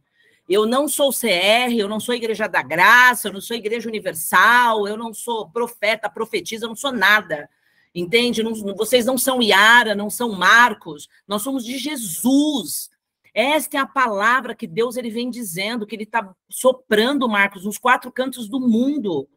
Gente, olha o quanto é difícil estar aqui. Nós estamos em 10 pessoas, talvez um pouco mais de quem está ao redor das casas. Entende? A verdade de Cristo é única, né, Marcos? É Ele, você é a igreja. Então, que a gente pare. E aí eu tenho que usar, Marcos, eu respeito, tá? Mas é aquilo que impele o meu coração. Entende? Eu não sou nem de direita, nem de esquerda, não sou A, não sou B, eu sou de Jesus. Nós somos de Cristo, gente. É isso que a gente precisa proferir. A ninguém tomei partidos. Palavras minhas, tá, Marcos? Se você me permite. Palavras minhas. O nosso único partidário é Jesus. Mas justamente para a gente construir práticas saudáveis, a gente precisa ter uma teologia robusta e bíblica. A gente precisa entender quem é o cabeça da igreja. A gente precisa se entender como igreja, não individualmente, mas como comunidade, certo? E precisa entender por quem fomos chamados e pelo que nós somos chamados. Porque uma eclésia, como eu disse, no sentido etimológico, poderia ser utilizado para qualquer reunião. Uma reunião na Agorá, na praça pública, era uma eclésia, era uma reunião, uma assembleia, uma congregação. Certo? Como eu falei do edifício, um edifício sem o ajuntamento dos santos em Cristo é só mais um edifício, não é igreja. Mas quando uma igreja se reúne numa casa, como nós temos feito, isso em nome de Jesus, isso com uma diversidade gigante, e aqui Paulo fala da diversidade, somos muitos membros, mas parte de um corpo só, a gente precisa entender e ter uma visão mais ampla do que Deus vem fazendo ao longo da história, utilizando uma diversidade do seu corpo, utilizando a diversidade do seu corpo para atingir fins diversos, atingir pessoas diversas, atingir situações diversas. Mas o que a gente faz? A gente entra numa pilha religiosa e quer tirar a credibilidade do nosso irmão, de outras tradições, de outras denominações, esquecendo que todos somos discípulos de Cristo. E ele é o cabeça da igreja. Ele é o cabeça da igreja, não importa como ela se revela, de como ela se constitui, e como ela vem se constituindo historicamente. Ele é o cabeça da igreja. E como eu falei aqui, as imagens, eu vou pedir perdão porque eu vou ter que estender só um pouquinho, tá, gente? Só um pouquinho. Tá? Ai, Marcos, tem que pegar o ônibus, né? Vai rapidinho. Daqui a pouco tem que pegar o ônibus. Pegar o ônibus. As imagens do templo do Espírito Santo ou de Deus, corpo de Cristo e noiva de Cristo. Esse texto é controverso, contudo a gente não precisa falar sobre ele agora, nem vamos falar sobre ele agora, tá, gente? Por favor. Vós, mulheres, sujeitai-vos a vossos maridos como ao Senhor, porque o marido é a cabeça da mulher, como também Cristo é a cabeça da igreja, sendo ele próprio salvador do corpo. De sorte que assim como a igreja está sujeita a Cristo, assim também as mulheres sejam em tudo sujeitas a seus maridos. Veja bem o que Paulo fala. Jesus é o salvador do corpo. Não é fulano, nem beltrano, nem cicrano. Não é essa ou aquela liderança religiosa. É Jesus. Ele é o salvador do corpo. Vós, maridos, amai vossas mulheres como também Cristo amou a igreja, assim mesmo se entregou. Para santificar, purificando-a como lavagem de água pela palavra. Para apresentar a si mesmo igreja gloriosa, sem mácula, nem ruga, nem coisa semelhante, mas santa e irrepreensível. Assim devem os maridos amar as suas próprias mulheres como a seus próprios corpos. Quem ama sua mulher ama a si mesmo. Como nunca ninguém odiou a sua própria carne, antes a alimenta e sustenta, como também o Senhor a igreja. O Senhor sustenta a igreja, porque ele sustenta o seu corpo, com sua própria vida, numa relação mística, orgânica. Nós estamos ligados a Jesus. Olha só a relação, orgânica e mística. Não tem como você negar qualquer parte do seu corpo e dizer, essa parte não me pertence. Ela te pertence. Porque somos membros do seu corpo, da sua carne, dos seus ossos. Por isso deixará o homem, seu pai e sua mãe, se unirá à sua mulher e serão dois de uma só carne. Grande é este mistério, olha o que Paulo fala. Digo, porém, a respeito de Cristo e da igreja, dessa união mística. Assim também vós, cada um em particular, ame a sua própria mulher como a si mesma, a mulher reverencia o marido. Então veja bem a figura da igreja como noiva de Cristo, ligada a ele misticamente. E ele preparando ao longo das nossas histórias individuais uma comunidade, uma assembleia, uma congregação que vai ser apresentada diante dele pura e imaculada. É isso aqui, as imagens. E para terminar, 3 promessas de Deus para a igreja. A primeira dela, a promessa de vida eterna. E por que eu destaco aqui a palavra em grego? Porque a palavra zoe, ela não é só vida biológica, senão seria bios em grego. Zoe é uma vida eterna, que é mais do que quantidade, porque muita gente fica ligado na imortalidade que Jesus dá através da sua ressurreição. Não, essa vida que Jesus promete à sua igreja é uma vida perene, é uma vida que não se desgasta, é uma vida que não pode mais ser tirada, porque é uma vida ressurrecta. Jesus ressuscitou, ele está vivo, se ele está vivo, nós vivemos também. Ele tem uma promessa de poder, que é dunamis. E aqui eu trouxe essas palavras porque, querendo ou não, a gente sempre vai estar retomando elas. E o dunamis, que é o poder do Espírito Santo, esse poder, que pode ser traduzido como virtude ou capacidade, ele não é para governar. Porque há uma igreja aí, com muitos discípulos, que dizem ser discípulos de Cristo, que entendem que o poder do Espírito Santo é para governar uns sobre os outros. Não, o poder do Espírito Santo. E por que eu disse que era importante a gente ler as passagens das grandes comissões? Em Mateus, Marcos e em Atos dos Apóstolos. Porque só é possível cumprir a missão de Cristo no poder do Espírito Santo. Não adianta a gente fazer isso ou aquilo, gente. A gente pode se esforçar, e o esforço, inclusive, faz parte da fidelidade. Porque a palavra fé, na Bíblia, ela não é só uma crença, não é só um sentimento. Ela inclui também fidelidade, porque inclui esforço da nossa parte. Porque quando nós temos fé, nós nos esforçamos para viver essa fé de maneira concreta. Certo? Mas não é possível cumprir o ide do Senhor e viver os seus altos padrões espirituais, e não religiosos, espirituais, sem o poder do Espírito. Mas por isso que existe uma promessa de poder. Atos 1:8. O que Atos 1:8 diz? Só para ler aqui para vocês. Logo no comecinho da igreja. Lá no comecinho. O que é dito? Ficai em Jerusalém, mas recebereis o poder do Espírito Santo, que há de vir sobre vós, e ser-me-eis testemunhas, tanto em Jerusalém, como em toda a Judéia e Samaria, até os confins da terra. Mas para que vocês sejam minhas testemunhas, para que as pessoas percebam que vocês me veem e vivem comigo uma relação pessoal de intimidade, é necessário que o Espírito Santo os habilite, é necessário que o Espírito Santo os empodere, é necessário que o Espírito Santo os capacite. Porque muitas das vezes a gente está achando que para ser igreja, conforme aquilo que o Senhor espera que a igreja seja, vai ser no nosso esforço religioso. Então eu vou orar, vou jejuar, vou ler a Bíblia, vou fazer isso, vou fazer aquilo, e a gente às vezes está tão atarefado, mas se esquece do poder do Espírito. É o poder do Espírito, o ruach, o pneuma, o sopro vivo, a dinâmica, o dínamos, é dinâmica, a dinâmica do Espírito. Você faz as coisas, você faz a vontade de Deus como igreja, graças ao poder do dunamis, não para governar. Esse poder não é para governar. É outra verdade que a gente precisa ter diante de nós. Se Deus te capacitou com carismas, não é para que você governe o seu irmão, é para que você sirva o seu irmão. Se Deus te capacitou com carismas, e Ele te capacitou porque eu sei disso, meus queridos, que Deus habilitou os seus filhos e as suas filhas com dons e carismas para o serviço, não para o governo, é para o serviço santo e humilde. Mas tem uma ânsia de poder, tem uma ânsia de governo, e muitas das vezes a gente acha que para realmente realizar a missão do Senhor, porque às vezes aquilo que Deus coloca diante de nós vai ganhando um corpo, vai ganhando uma robustez, e a gente coloca na nossa cabeça o equívoco de que a gente tem que começar a controlar. Se eu não começar a controlar, isso aqui vai se perder. Quem disse? Quem disse?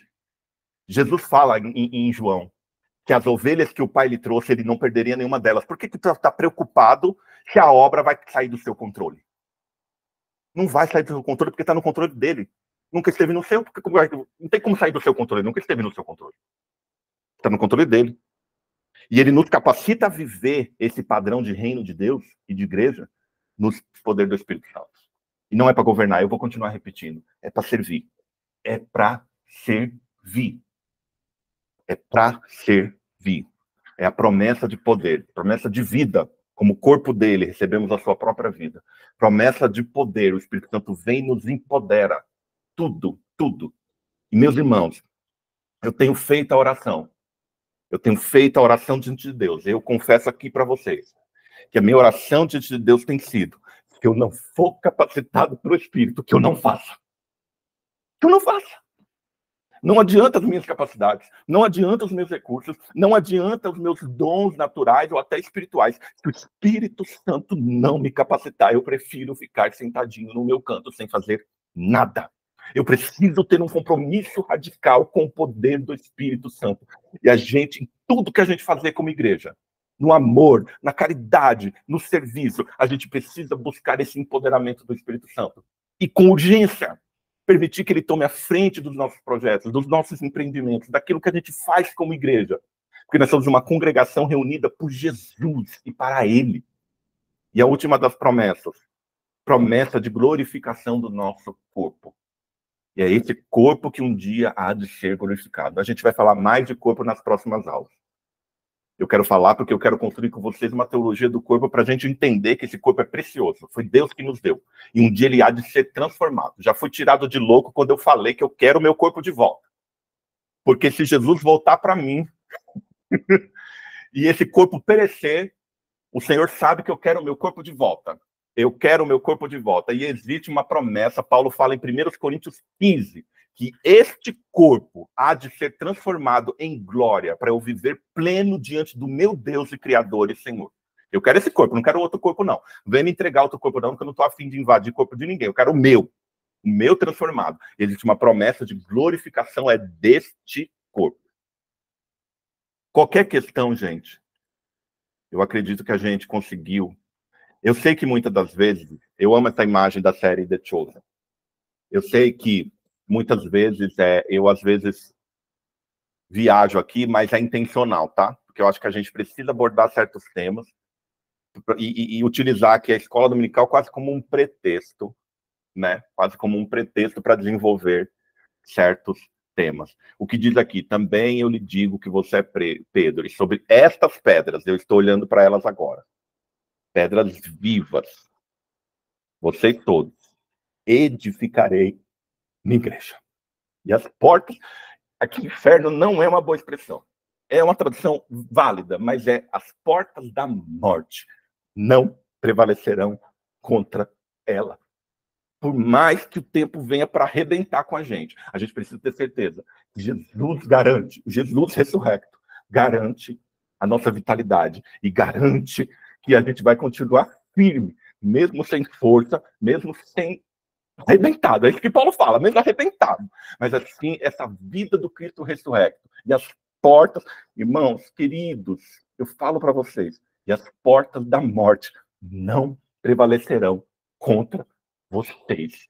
Vocês são essas pedras vivas. Vocês são essa igreja de Cristo. E ele, como uma pedra de esquina, sustenta esse edifício. Amém e amém.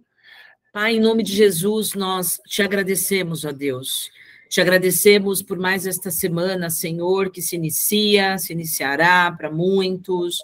Obrigada, Deus, por esse momento, por esse tempo que nós temos aqui de aprender mais de Ti, mais da Tua palavra, Senhor. Confesso que existiam momentos aqui da palavra que eu dizia, ô Jesus, como o próprio Deus, né?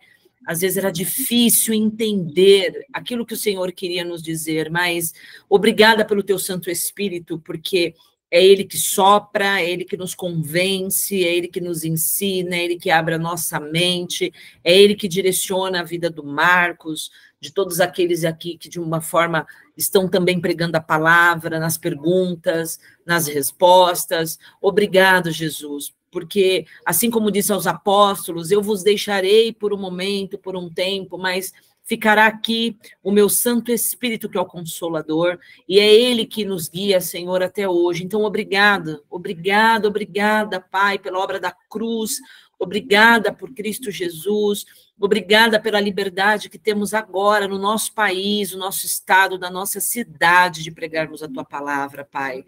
Que as promessas que estamos aprendendo aqui hoje, que ela vá crescendo no nosso coração, e que possamos, assim que desligarmos aqui, desligarmos com o coração explodindo de alegria, explodindo desse amor que eu posso sentir a Tua presença, Pai. E que possamos, o nosso trabalho, na condução, onde estivermos, cruzarmos a vida das pessoas, Senhor, e querermos sentir ali o desejo, Pai, de ensinarmos aquilo que estamos aprendendo a outros através de nós e praticarmos, Pai. Obrigada, Senhor.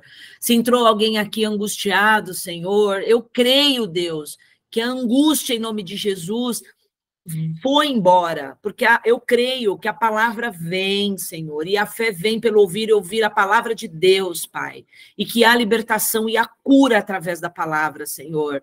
Então, em nome de Jesus Cristo, Pai, coloque no nosso coração o entendimento que é o Senhor que controla tudo, o Senhor é o Deus do tempo, o Senhor é o Deus que faz, Pai.